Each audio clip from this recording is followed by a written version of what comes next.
Hello guys, welcome to catch the code. Built in modules and external modules को समझने के बाद अब हम यूजर डिफाइंड मॉड्यूल्स के बारे में समझेंगे। तो इसके लिए मैंने यहाँ पर दो फाइल्स ऑपरेशंस एंड कैलकुलेटर नाम की क्रिएट की हुई है। जब भी कोई आप फाइल क्रिएट करते हैं और आप उसे .py एक्सटेंशन से सेव कराते हैं तो जो फाइल का नेम होता है, जैसे कि operations.py में ऑपरेशंस एंड calculator.py में कैलकुलेटर ही मॉड्यूल नेम होते हैं। और अब मैं ऑपरेशंस मॉड्यूल में 4 डिफरेंट फंक्शंस क्रिएट करती हूँ, addition, subtraction, multiplication and greet नाम का। और यहाँ पर मैं सिर्फ ग्रीड फंक्शन को कॉल करती हूँ एंड प्रोग्राम रन करते हैं। तो ये देखिए, यहाँ आउटपुट में सिर्फ हमें हेलो एवरीवन मिल रहा है। अदर फंक्शंस की वैल्यू हमें इसलिए नहीं मिल रही है क्योंकि हमने सिर्फ ग्रीड फंक्शन को कॉल किया है। अदर फंक्शंस को सिर्फ हमने डिफाइन किया है, इन्हें हमने कॉल नहीं किया हुआ है, इसलिए हमें इन फंक्शंस की कोई भी वैल्यू आउटपुट में नहीं मिल रही है।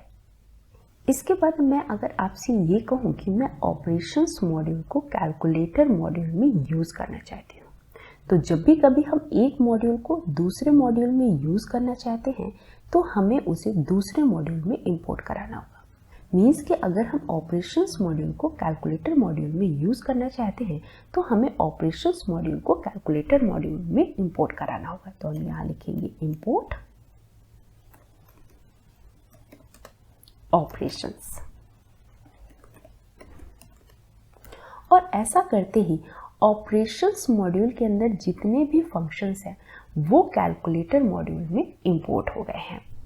और अब मैं अगर कैलकुलेटर मॉड्यूल से ऑपरेशंस मॉड्यूल के ऐड फंक्शन को कॉल करना चाहूँ तो इसके लिए हमें यहाँ लिखना होगा मॉड्यूल का नेम। मॉड्यूल का नेम है ऑपरेशंस डॉट देन फंक्शन का नेम एंड इसके बाद हम यहाँ से वैल्यू पास कर देते हैं। लेट सपोज कि मैंने यहाँ से 3 और 5 वैल्यू पास करी और अब मैं इस स्टेटमेंट को प्रिंट करा देती हूँ एंड प्रोग्राम रन करते हैं। तो ये देखिए, यहाँ पर 8 प्रिंट हो गया है। सेम ऐसे ही हम ऑपरेशंस मॉड्यूल के सब्सट्रैक्शन एंड मल्टीप्लिकेशन फंक्शन को भी कैलकुलेटर मॉड्यूल से कॉल कर सकते हैं। तो मैं इसे कॉपी कर लेती हूँ और यहाँ पेस्ट कर देती हूँ और यहाँ ऐड की जगह सब्सट्रैक्ट एंड यहाँ पर ऐड की जगह हम मल्टीप्लिकेशन कर देते हैं एंड अगेन प्रोग्राम रन करते हैं। तो ये देखिए, तीनों ही स्टेटमेंट के यहाँ पर आउटपुट शो हो गए हैं। और अब मैं इन दोनों लाइंस को कमेंट कर देती हूँ और ऐसा करते ही अब हम सिर्फ कैलकुलेटर मॉड्यूल से ऐड फंक्शन को कॉल कर रहे हैं। तो अगर हम सिर्फ ऐड फंक्शन को कॉल कर रहे हैं तो यहाँ पर हमने पूरे मॉड्यूल को क्यों इंपोर्ट करा है? हम सिर्फ ऐड फंक्शन को इंपोर्ट करा देते, मीन्स कि मैं यहाँ पर लिख दूँ इंपोर्ट ऐड और अगेन हम अपने प्रोग्राम को रन करें। बट ऐसा करने से हमें यहाँ पर एरर शो हो गई। एरर क्या शो हो रही है? Module not found error, no module named add. जब हमने यहाँ पर फंक्शन को इंपोर्ट कराया तो पाइथन इस फंक्शन को मॉड्यूल की तरह डायरेक्टरी में सर्च कर रहा है और जो कि ये डायरेक्टरी में अवेलेबल नहीं। तो इस तरीके से हम किसी भी फंक्शन को डायरेक्टली दूसरे मॉड्यूल में इंपोर्ट नहीं करा सकते हैं। अगर हमें किसी एक मॉड्यूल के फंक्शन या क्लास को दूसरे मॉड्यूल में इंपोर्ट कराना है तो इसके लिए हमें यहाँ पर लिखना होगा फ्रॉम ऑपरेशंस इंपोर्ट ऐड। इस लाइन का मीनिंग यहाँ पर है कि हमने ऑपरेशंस मॉड्यूल के ऐड फंक्शन को कैलकुलेटर मॉड्यूल में इंपोर्ट करा दिया है। और मैं अब इस लाइन को कमेंट कर देती हूँ और यहाँ से हम ऑपरेशंस को रिमूव कर देते हैं एंड अगेन प्रोग्राम रन करते हैं। तो ये देखिए, हमारा आउटपुट परफेक्टली प्रिंट हो रहा है। अगर मैं यहाँ पर ऐड फंक्शन के अलावा सब्सट्रैक्शन फंक्शन को कॉल करूँ, इसे भी हम करके देख लेते हैं। यहाँ लिख दे सब और वैल्यू पास करा देते हैं 6,3 एंड अगेन प्रोग्राम रन करते हैं। तो ये देखिए, यहाँ पर हमारे पास एरर शो हो रही है। एरर क्या आ रही है? Subtraction name is not defined. और ये एरर इसलिए आ रही है क्योंकि हमने ऑपरेशंस मॉड्यूल से कैलकुलेटर मॉड्यूल में सिर्फ ऐड फंक्शन को इंपोर्ट कराया है, सब्सट्रैक्शन फंक्शन को इंपोर्ट नहीं कराया है। तो सब्सट्रैक्शन फंक्शन यहाँ पर डिफाइन ही नहीं हुआ है, इस वजह से हमें यहाँ पर नेम एरर शो हो रही है। तो इस प्रॉब्लम को रिजॉल्व करने के लिए हम सब्सट्रैक्ट फंक्शन को भी यहाँ इंपोर्ट करा देते हैं एंड अगेन प्रोग्राम रन करते हैं। तो ये देखिए अब हमारा प्रोग्राम बिल्कुल परफेक्टली वर्क कर रहा है। तो अगर हमें किसी भी पर्टिकुलर फंक्शन को एक मॉड्यूल से दूसरे मॉड्यूल में इंपोर्ट कराना है तो हम इस स्टेटमेंट का यूज़ कर सकते हैं। और अगर हमें ऑपरेशंस मॉड्यूल के सारे फंक्शंस को कैलकुलेटर मॉड्यूल में इंपोर्ट कराना है तो हम इस स्टेटमेंट का यूज़ कर सकते हैं। और इसके अलावा हम एक स्टेटमेंट का और भी यूज़ कर सकते हैं। मैं यहाँ पे लिख दूँ फ्रॉम ऑपरेशंस इंपोर्ट एस्ट्रिक। और ऐसा करते ही हमने ऑपरेशंस मॉड्यूल के सारे फंक्शंस को कैलकुलेटर मॉड्यूल में इंपोर्ट करा दिया है। और मैं इस लाइन को भी कमेंट कर देती हूँ और अगेन प्रोग्राम रन करते हैं। तो ये देखिए अब भी हमारा प्रोग्राम परफेक्टली वर्क कर रहा है। इसके अलावा अगर हम चाहें तो हम मॉड्यूल नेम को और मॉड्यूल में यूज़ होने वाले फंक्शंस को रीनेम कर सकते हैं। इसका मीनिंग क्या है? तो पहले मैं इन दोनों लाइंस को कमेंट कर देती हूँ, इसे अनकमेंट कर देती हूँ और इसे भी कमेंट कर देती हूँ और इस लाइन को भी अनकमेंट कर देती हूँ। रीनेम का मीनिंग क्या है कि मैं ऑपरेशंस को एज ओपी की तरह यूज़ करना चाहती हूँ। मतलब कि मैंने ऑपरेशंस का दूसरा नेम दे दिया है ओपी और मैं यहाँ पर अब ऑपरेशंस की जगह सीधे ओपी लिखूंगी एंड प्रोग्राम को रन करते हैं। तो ये देखिए हमारा यहाँ पर आंसर आ रहा है -2 जो कि बिल्कुल सही है। तो इस तरह से हम मॉड्यूल के नेम को रीनेम कर सकते हैं। अगर हमें फंक्शन के नेम को रीनेम करना है तो मैं इस लाइन को अनकमेंट करती हूँ और यहाँ पर मैं एज ए लिख देती हूँ। मीन्स कि मैंने ऐड का नेम ए कर दिया है और इस लाइन को अनकमेंट करके मैं ऐड की जगह ए लिख देती हूँ एंड अगेन प्रोग्राम को रन करते हैं। तो देखिए अभी हमारा प्रोग्राम बिल्कुल परफेक्टली वर्क कर रहा है। तो इस तरह से हम मॉड्यूल और किसी भी फंक्शन के नेम को रीनेम कर सकते हैं। तो बेसिकली हमने यहाँ पर ये समझा कि कैसे हम एक यूजर डिफाइंड मॉड्यूल को दूसरे यूजर डिफाइंड मॉड्यूल में इंपोर्ट करा सकते हैं, कैसे हम मॉड्यूल नेम और फंक्शन के नेम को रीनेम कर सकते हैं और हमने यहाँ पर इंपोर्ट एस्ट्रिक के बारे में भी समझा। लेकिन आपको यहाँ पर एक पॉइंट और भी नोटिस करना होगा कि हमने ऑपरेशंस मॉड्यूल को कैलकुलेटर मॉड्यूल में इन 3 डिफरेंट वेज से इंपोर्ट कराया। सबसे पहले स्टेटमेंट में हमने इंपोर्ट कीवर्ड का यूज़ करते हुए ऑपरेशंस मॉड्यूल को कैलकुलेटर मॉड्यूल में इंपोर्ट कराया। सेकेंड स्टेटमेंट में हमने ऑपरेशंस मॉड्यूल से पर्टिकुलर फंक्शन को कैलकुलेटर मॉड्यूल में इंपोर्ट कराया एंड थर्ड स्टेटमेंट में हमने एंटिटी को रिप्लेस कर दिया है एस्ट्रिक से।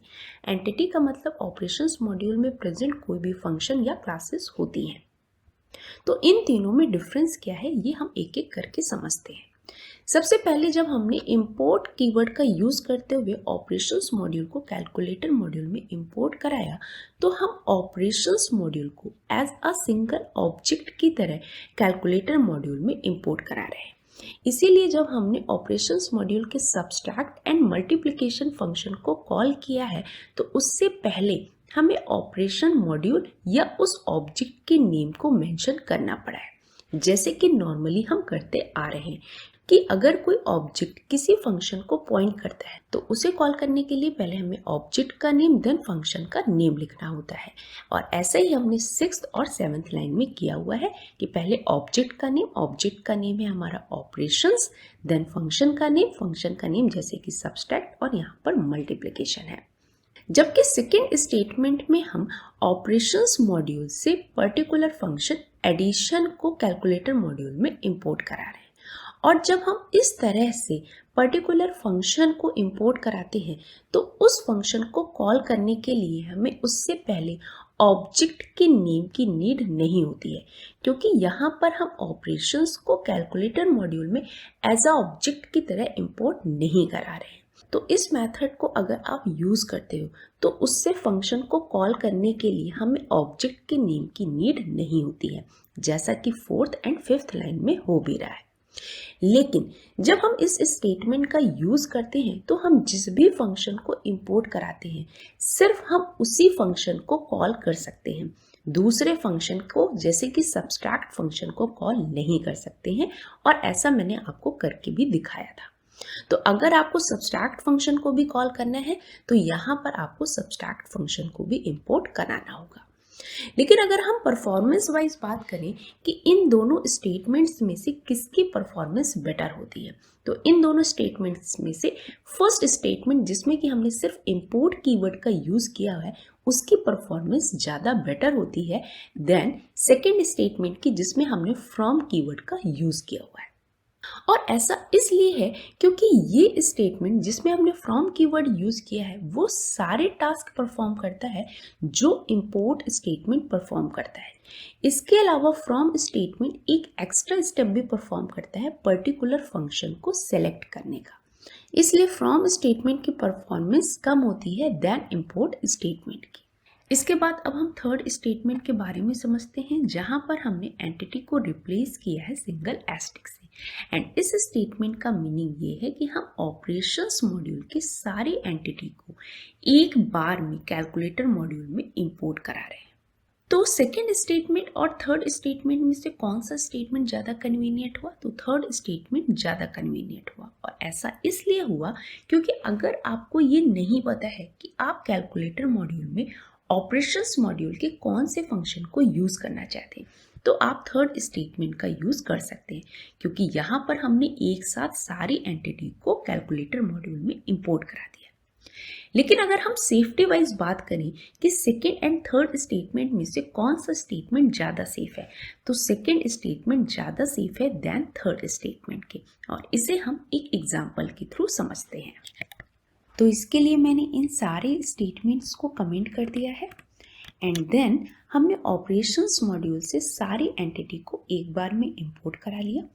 इसके बाद हमने सब्सट्रैक्ट फंक्शन को कॉल करके प्रिंट किया एंड अगेन यहाँ कैलकुलेटर मॉड्यूल में सब्सट्रैक्ट फंक्शन को डिफाइन किया है जो कि रिटर्न कर रहा है x के पावर y। अगेन इसके बाद हमने सब्सट्रैक्ट फंक्शन को कॉल करके प्रिंट कराया है और अब हम अपने प्रोग्राम को रन करते हैं।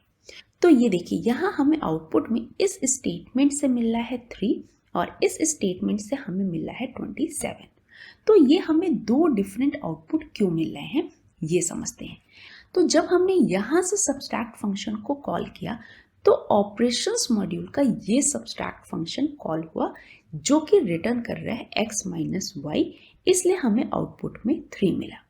और जब हमने यहाँ से सब्सट्रैक्ट फंक्शन को कॉल किया तो हमारा ये सब्सट्रैक्ट फंक्शन कॉल हो रहा है जिससे हमें आउटपुट मिल रहा है 27। और ऐसा इसलिए हुआ कि हमने यहाँ पर कैलकुलेटर मॉड्यूल में दोबारा से सब्सट्रैक्ट फंक्शन को डिफाइन कर दिया जिसने ऑपरेशंस मॉड्यूल के सब्सट्रैक्ट फंक्शन को ओवरराइड कर दिया। इसीलिए मैंने बोला था कि सेकेंड स्टेटमेंट ज़्यादा सेफ होता है देन थर्ड स्टेटमेंट के। लेकिन फिर भी अगर आप इस तरह से मॉड्यूल को इंपोर्ट करा रहे हैं तो आपको पता होना चाहिए कि पर्टिकुलर मॉड्यूल में कौन कौन से फंक्शन डिफाइन किए गए हैं और उनकी क्या डेफिनेशन है। अदरवाइज फंक्शन ओवरराइडिंग की प्रॉब्लम क्रिएट हो सकती है, जैसे कि मैंने आपको अभी शो करा करके भी दिखाया है। तो अकॉर्डिंग टू मी इस तरह से आप कभी भी मॉड्यूल को इंपोर्ट मत कराइएगा। ये दो स्टेटमेंट मॉड्यूल को इंपोर्ट कराने के बेटर ऑप्शन है। अगर आप स्पेसिफिक हैं कि आप मॉड्यूल से कौन से फंक्शन को यूज़ करना चाहते हैं तो आप सेकेंड स्टेटमेंट का यूज़ कर सकते हैं, अदरवाइज आप फर्स्ट स्टेटमेंट का यूज़ करिए। इसके बाद अब मैं ये सारे कोड को रिमूव कर देती हूँ और मैं again first, second, fourth and sixth line को अनकमेंट कर देती हूँ। इसके बाद हम अब एक और पॉइंट समझते हैं। तो इसके लिए हमें दोबारा से ऑपरेशंस मॉड्यूल को रन कराना होगा एंड रन कराते ही हमें यहाँ पर आउटपुट में मिल रहा है हेलो एवरीवन। और ये हमें आउटपुट में इसलिए मिल रहा है क्योंकि हमने ऑपरेशंस मॉड्यूल में ग्रीट फंक्शन को कॉल किया है। इसके बाद हम दोबारा से कैलकुलेटर मॉड्यूल को भी रन कराते हैं और रन कराने पर हमें यहाँ पर इस स्टेटमेंट के कारण 8 मिल रहा है और इस स्टेटमेंट के कारण यहाँ -2 मिल रहा है। लेकिन हमें इन दोनों आउटपुट्स के अलावा हमें यहाँ पर ये एक और आउटपुट भी मिल रहा है। जबकि हमने कैलकुलेटर मॉड्यूल में कहीं पर भी ग्रीड फंक्शन को कॉल नहीं किया है। तो जब हमने कैलकुलेटर मॉड्यूल में ग्रीड फंक्शन को कॉल नहीं किया तो हमें यहाँ पर हेलो एवरीवन आउटपुट में क्यों मिला, जो कि एक प्रॉब्लम है। तो इस प्रॉब्लम को हम कैसे रिजॉल्व कर सकते हैं ये हम लोग नेक्स्ट वीडियो में समझेंगे। और अगर आपको वीडियो पसंद आया हो तो प्लीज़ इसे लाइक करें, दोस्तों के साथ ज़्यादा से ज़्यादा शेयर करें एंड सब्सक्राइब करना ना भूलें। Thanks for watching.